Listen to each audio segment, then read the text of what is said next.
कलाम Kautilya coaching centre की तरफ से आज आपके लिए लेके आया हूं मैं एक बहुत ही इंटरेस्टिंग चैप्टर, ठीक है। इतिहास, क्लास 11 का इतिहास का एक क्वेश्चन आता है, ठीक है।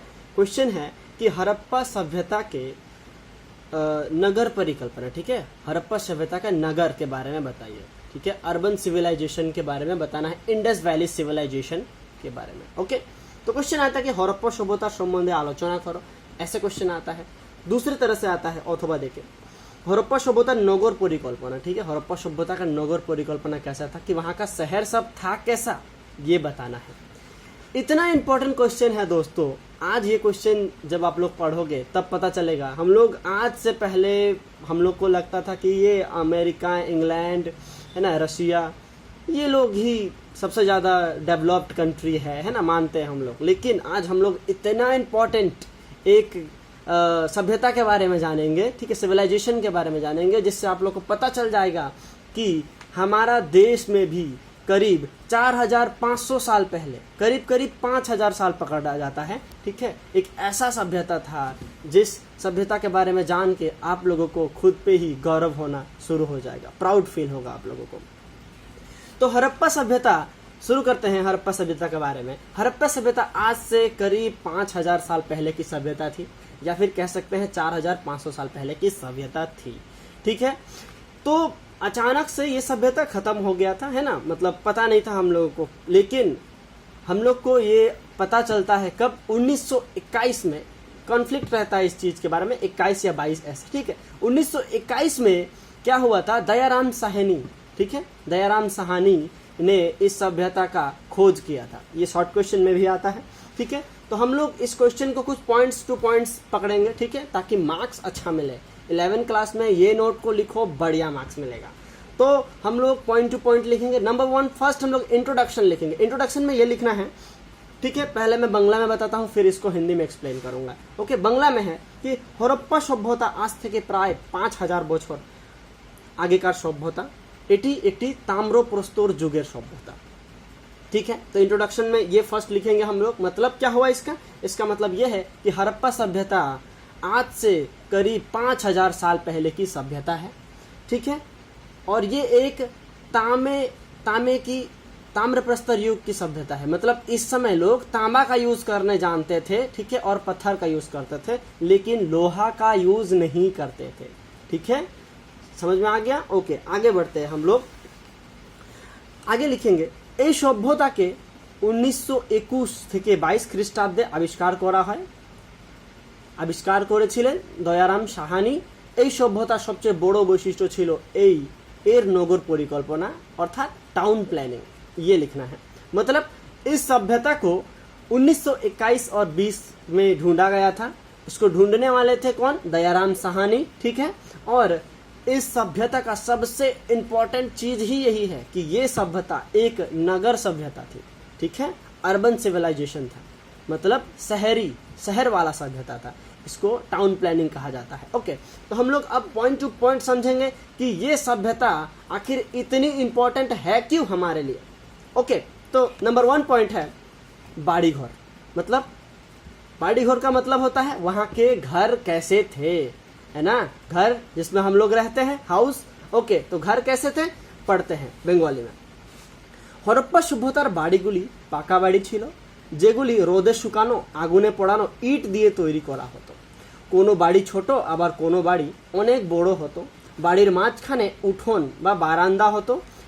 बड़ो बाड़ीगुलिते अनेकगुली कामरा थाकतो, जेमन शोयार घर, रान्नार घर, पूजोर घर, स्नान घर प्रभृति। বাড়িতে কোনো জানালা থাকতো না, শুধুমাত্র ভেন্টিলেটর থাকতো। বাড়ির দরজার মুখ আগের দিকে না থেকে পিছনে ছোট রাস্তার দিকে থাকতো। इसका मतलब अभी समझाता हूँ, समझ में नहीं आया, अभी समझाता हूँ। बाड़ी घर मतलब वहाँ के घर कैसे थे। वहाँ पे जो घर पाए जाते थे वो छोटे छोटे घर भी थे। नगर के बात कर रहा हूँ, शहर के बात कर रहा हूँ। वहाँ पे घर कैसे थे, छोटे छोटे घर भी थे, बड़े घर भी थे। वहाँ का जो घर बनता था वो ईंट से बनता था और पत्थरों से बनता था। ईंट कैसे वो लोग बनाते थे ये भी बताया गया है। वहाँ का जो ईंट था वो कैसे बनाया जाता था, वो या तो आग में किया जाता था,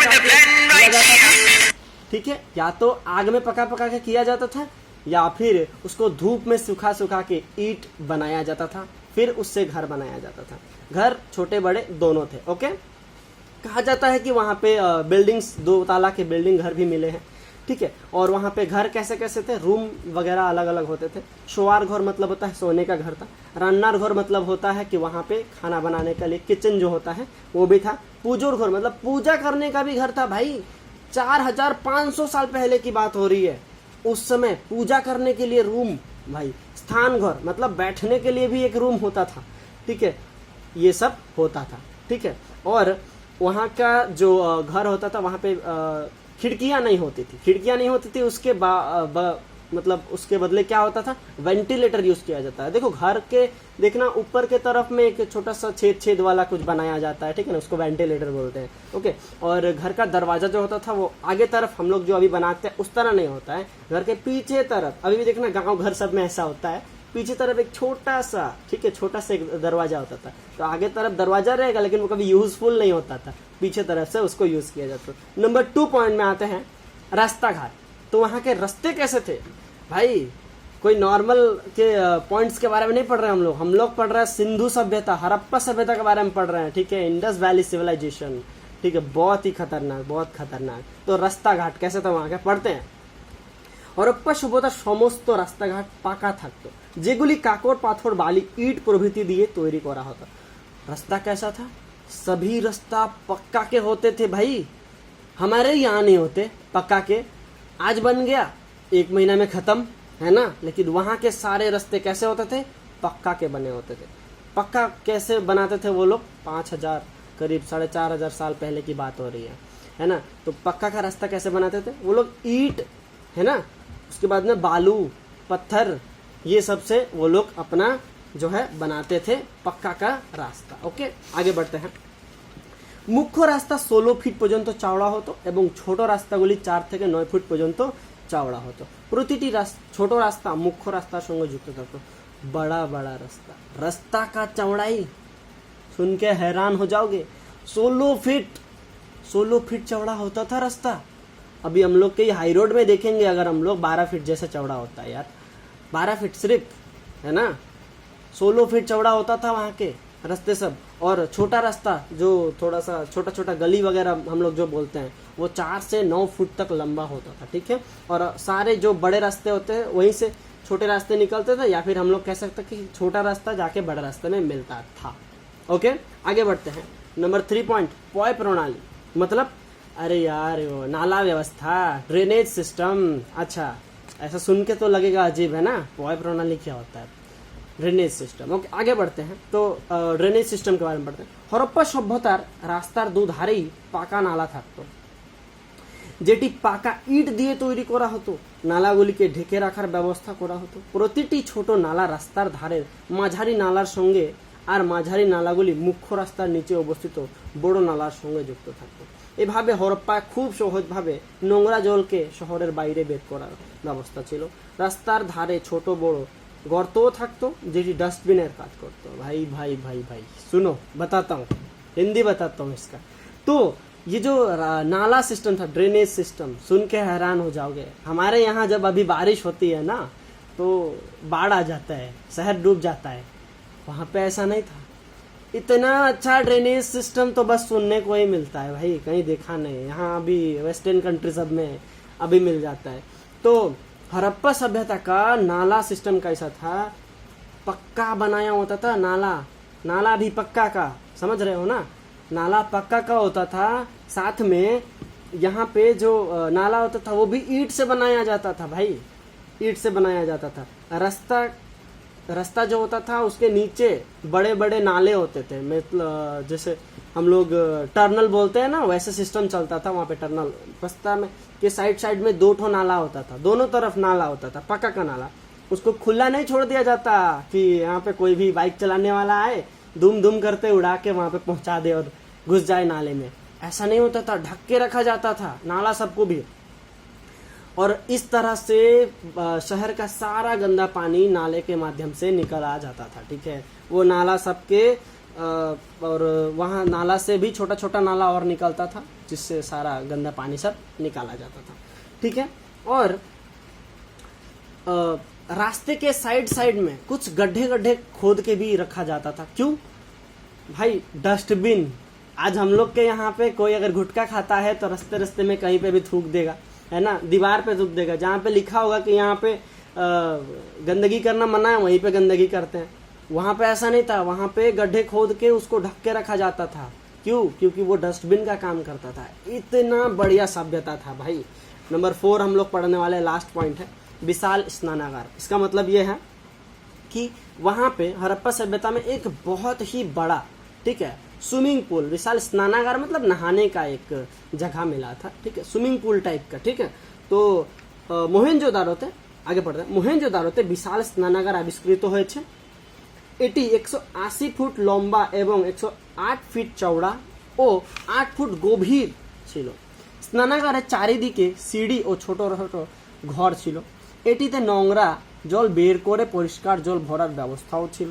কোনো কোনো ঐতিহাসিকরা মনে করেন এখানে শীতকালে গরম জল এবং গ্রীষ্মকালে ঠান্ডা জল ভরার ব্যবস্থা ছিল এবং কেউ কেউ বলেন যে এটি কেবল ধর্মীয় অনুষ্ঠানের সময় प्रयोग करा होता। इसका मतलब बताता हूँ। हड़प्पा सभ्यता में एक बड़ा सा स्विमिंग पूल मतलब विशाल स्नानागार मिला है। कितना विशाल था अभी बताता हूँ। यहाँ पे बताया गया है कि वो लंबाई में करीब 180 फीट लंबा था, 180 फीट लंबा, ठीक है, और चौड़ाई में था 108 फीट, ठीक है, लंबाई चौड़ाई पता चला। गंभीर मतलब डीप कितना था? 8 फुट का डीप था वो, है ना। हम जैसे 2 डूब जाएंगे शायद, खैर मैं नहीं डूबूंगा, ठीक है, आप लोग का बात करो। तो 2 है ना, 8 फीट वो गंभीर था, ठीक है। अच्छा, स्नानागार का चारों तरफ सीढ़ी था, ठीक है, वो उतरने चढ़ने के लिए, है ना, एक ही बार जंप थोड़ी कर देंगे यार। तो उतरने चढ़ने के लिए वहां पे सीढ़ी वगैरह भी बनाया गया था चारों तरफ, ठीक है। और ये जो स्नानागार था, इनके साइड में कुछ छोटे छोटे घर बनाया जाता था। क्यों? चेंजिंग रूम भाई। अभी हम लोग कोई स्विमिंग पूल जाते हैं तो वहाँ पे चेंजिंग का रूम नहीं होता है ना, जहाँ तहाँ कपड़े वपड़े अपने चेंज करने पड़ जाते हैं यार, बहुत दिक्कत होती है। वहाँ पे ऐसा नहीं था भाई। वहाँ पे क्या होता था, वहाँ पे चेंज करने के लिए भी रूम था, ठीक है। अच्छा, और इसमें एक ऐसा सिस्टम था कि जैसे गंदा हो गया पानी, अब भाई स्विमिंग पूल है, गंदा तो होना ही, तो गंदा जब हो जाता था उसको साफ पानी भर के गंदा पानी को निकालने का भी सिस्टम था। किसी ऐतिहासिक कार मतलब ऐतिहासिक लोगों का मानना है, जो लोग इतिहास लेके पढ़ते हैं उनको ऐतिहासिक कार कहा जाता है, बहुत ही अच्छा नॉलेज जिनके पास होता है। तो इतिहासकार लोगों का कहना ये है कि वहां पे ऐसा सिस्टम था भाई, शीतकाल में मतलब ठंडे के समय में गर्म पानी आता था और गर्मी के समय में ठंडा पानी। भाई हमारे यहाँ ऐसा नहीं होता है ना, हमारे यहाँ नॉर्मली चल जाता है। तो बहुत ही अच्छा सिस्टम था भाई। और किसी इतिहासकार का ये कहना भी है कि ये जो सिस्टम था या फिर ये जो स्विमिंग पूल था, है ना, स्नानागार, इसको सिर्फ पूजा अनुष्ठान सब में ही यूज किया जाता है। इसका अगर बेहतरीन उदाहरण देखना है ना भाई, ऋतिक रोशन का एक मूवी है, ठीक है, उसको देखो, ठीक है, वो मूवी देखो यार। लेकिन हाँ, वहाँ पे जो हीरोइन है वो थोड़ा ज़्यादा ही फैशनेबल लगती है मुझे, कपड़े भी कितने कटे पटे पहनती है यार, ठीक है। तो वो देखो, बढ़िया है उदाहरण, ठीक है, वो मूवी है ना, वहाँ पे दिखाया जाता है कि हड़प्पा का सिस्टमिक। तो मुझे बार बार कॉल वगैरह। तो ये क्वेश्चन को मैंने जैसे बताया, अगर फुल मार्क्स चाहिए बढ़िया से पढ़ो, ठीक है, बढ़िया से पढ़ाई करो, ठीक है। ये चारों पॉइंट को लिखो, इंट्रोडक्शन लिखो, लास्ट में उपसंहार मतलब कंक्लूजन लिखो कि इसको पढ़ के समझ के आया, बढ़िया मार्क्स मिलेगा। ओके, चलो भाई, मिलते हैं नेक्स्ट वीडियो में।